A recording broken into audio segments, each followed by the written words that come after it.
هذا الجدول الذي أمامنا يلخص لنا القضية في مبحث الروم والإشمام. كيفية الوقف على أواخر الكلمات القرآنية.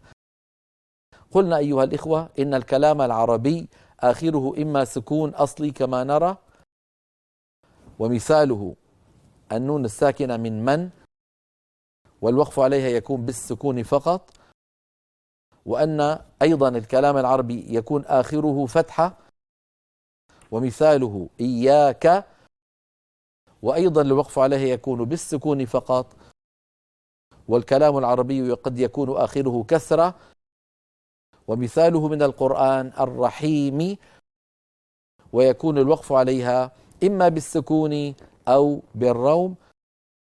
والحالة الرابعة والأخيرة من الكلمات القرآنية بل والعربية أن يكون آخر الكلمة ضمة، مثل نعبد، وهذه الدال المضمومة يوقف عليها بالصور الثلاث، إما بالسكون أو بالروم أو بالإشمام.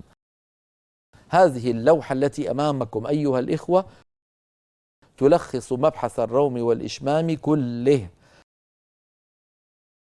بقي أن نذكر بالمنون في هذه اللوحة الأخيرة. المنون المرفوع، إن كانت كلمة منونة مرفوعة مثل حكيم التي نراها أمامنا، كيف يوقف عليها؟ طبعا قلنا نحذف التنوين فتبقى حكيم بميم مضمومة، فنقف عليها بالصور الثلاث، إما بالسكون أو بالروم أو بالإشمام.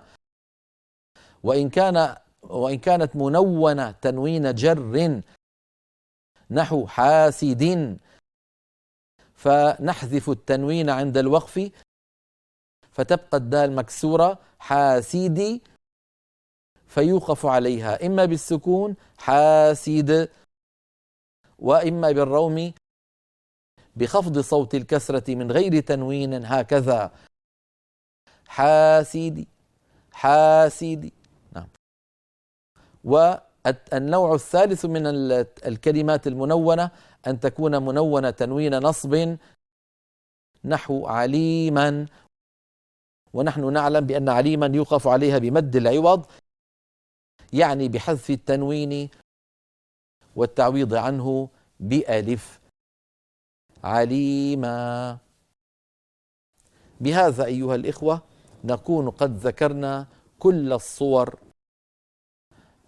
التي تتعلق بالروم والإشمام في الكلام العربي في القرآن العظيم بل وخارج القرآن العظيم، لأن كل ما قلناه هو كلام العرب، كل ما قلناه هو لهجة العرب في زمن النبوة.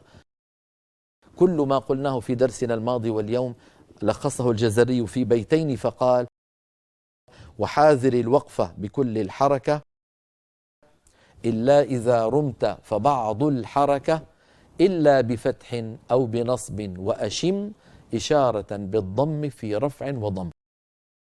كل ما قلته في حلقتين ضغطه إمامنا الجزري في بيتين، فجزاه الله عنا كل خير. بقي الأبيات الأخيرة التي هي خاتمة المنظومة، قول إمامنا الجزري رحمه الله: وقد تقضى نظمي المقدمة مني لقارئ القرآن تقدمة، أبياتها قاف وزاي في العدد، من يحسن التجويد يظفر بالرشد، والحمد لله لها ختام، ثم الصلاة بعد والسلام على النبي المصطفى وآله وصحبه وتابع من واله.